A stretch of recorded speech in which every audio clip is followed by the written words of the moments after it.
up, guys? M.A. checking in. You know the drill. Like, comment, subscribe. Follow me on Instagram and Twitter at M.A_the_artist and at M.A.World, M.A. Customs 1, all that good stuff. So,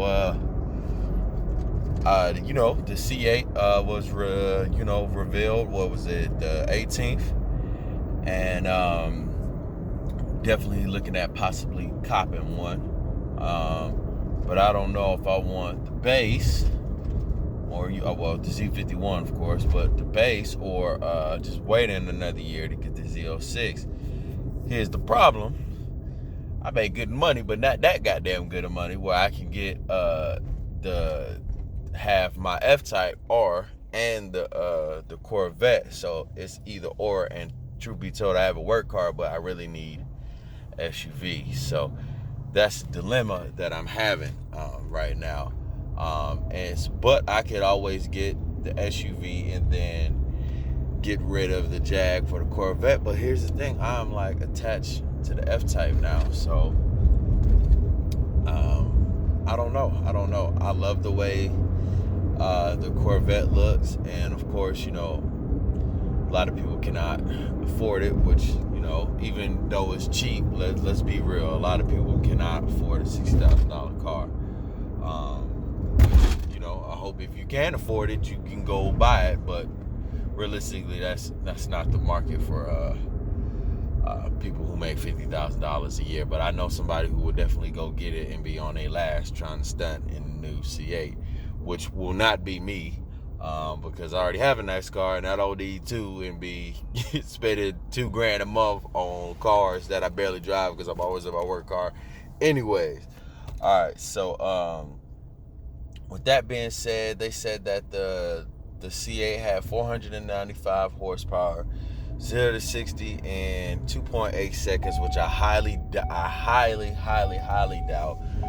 because they showed the weight of the C8 versus the C7, and it weighs more, and it's only putting out 40 more horsepower. So I'm not getting where will we say like 3.8 from the C7 Stingray.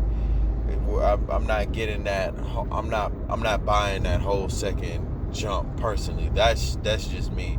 And especially if we talking about real world tracking conditions, what people that are not professional drivers who do these tests and get these times, I'm saying I would say 3.4 0 to 60, and like I would say like 11.5 quarter mile. Because to be honest, why would GM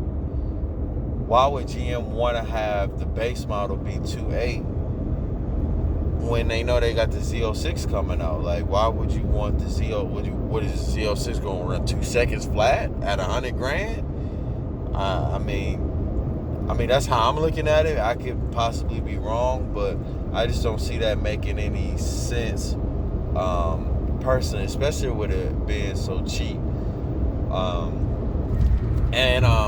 heard, you can't crack the ECU, so tuning and all of that. So I guess that may work out because you can't really mod it. But then, like, what's the point of buying the Z06 if it's running 2.8? To be honest, who really needs more than a 2.8 second car? Really, like, I mean, unless you go into the track heavy, which most of the people that are going to buy it, probably not. It's going to be a strong following, of course, that's going to go specifically for the track. But I'm not seeing that being realistic times. That's just me. But it could be possible though.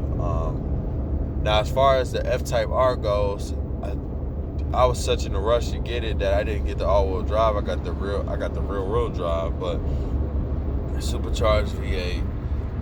It's supposed to be 550 horsepower. It's a great car. It looks great. Nobody really sees them. That's why I'm really like, in Atlanta? I don't know about anywhere else, but as far as Atlanta goes, I can count on my hand in the past year how many F-Types I've seen outside of my own. So that's also a pro for me, why I want to keep it. But then I will have that same pro with the Corvette as well. So that's the thing.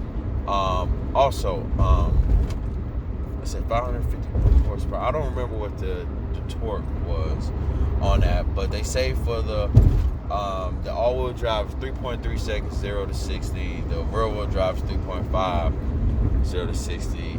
Quarter mile time is 11.5, I think, for the all-wheel drive, and 11.6 for the rear-wheel drive. So really not that far off. Nothing a little tune can't clean right on up. But again, those drive times are people with perfect track conditions, that's what they do for a living. They do that. So for me, somebody who doesn't really track that car or hasn't tracked that car since I bought it, I would say the quarter mile time for me will probably be, because I've been to the track before, I would say 11.7 for me. That's what I'm gonna say. And then 0 to 60, I would say like a 3. I would say 3.6 for me. And once I get it dialed in and do it a couple more times, I'm sure I can get it down to that right time that I would want it at. But as far as right now, that's what I would see for myself for that out of that car. So of course the Corvette is way faster. It's newer. It's the hot thing now. But really, unless YouTube start popping for me, I just not right now. I'm going to do it. Don't get me wrong. But I'd rather just wait, just like all cars do. It's going to depreciate.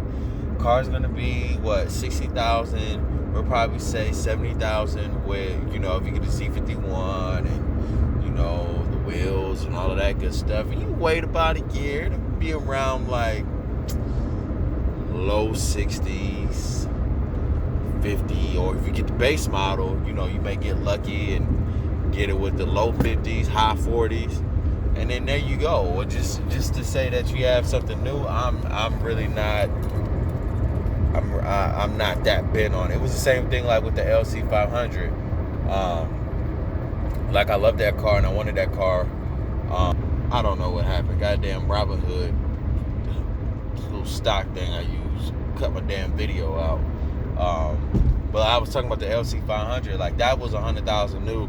That car is slow as hell. So I wasn't buying it for speed. I don't want to hear nothing in the comments about you. That car is slow. I don't give a damn. I love the way that car look. It sound good. The inside is good. That car for me when I was going to buy it was not to be racing in. That car was only to look nice in and to ball out in. That was it. Other than that, and then the LCF will be coming out 2022. So it came out $100,000, like I said, and now that was 2018, and you can find an 18 now for 66. It's 19. It's still 2019. So like pressing yourself and trying to break your neck to get something new because you want to be the new it thing on the block, unless you got it like that. I mean, I'm okay, but I ain't got it like that. I will have it like that, but not enough to do that. And then it's like, really I want the McLaren MP4 14C, to be honest. I mean, the 570 and, the 620 and the 720, whatever, all of those are dope as hell. But I personally like the MP4 a little better than those. I mean, even though I would buy one of those too. But as first, with the price and then and me liking it, of course, like it's a no-brainer why I would get that first. But yeah, I mean, if you got it, get the Corvette. I'm just torn between the Jag and then the Corvette. If I should give the Jag up, pay the Jag off, then go get the Corvette, then I have both. Like sometimes patience is a virtue, so I'm just trying to balance patience or being impatient. And the other thing, like I said, I need an SUV. So the SUV that I would get would be a Range Rover, the big joint, the supercharged V8 one. So I need that. That is actually a necessity for me over even the Jag. So we're gonna see what happens. Tell me what you think. Would you give up the Jag over the Corvette? Would you give up the Jag over the Range Rover? Or would you get the Jag and the Range Rover? Or would you give up the Jag, the Corvette, and the Range Rover? Or just be like, F it, and stay with my work car? Which is not going to happen because I got to have something. But yeah, you let me know what you think. And it's definitely going to be a clickbait title. I'm sure if you will sit through this whole thing, it's going to be a couple of people mad, and I don't care. And as always, like, comment, subscribe. Follow me on Instagram and Twitter at M.A._the_artist. At Cars World, M.A. Customs 1, and all that good stuff, man. I'll see you beautiful people later. I'm out. Holla at you.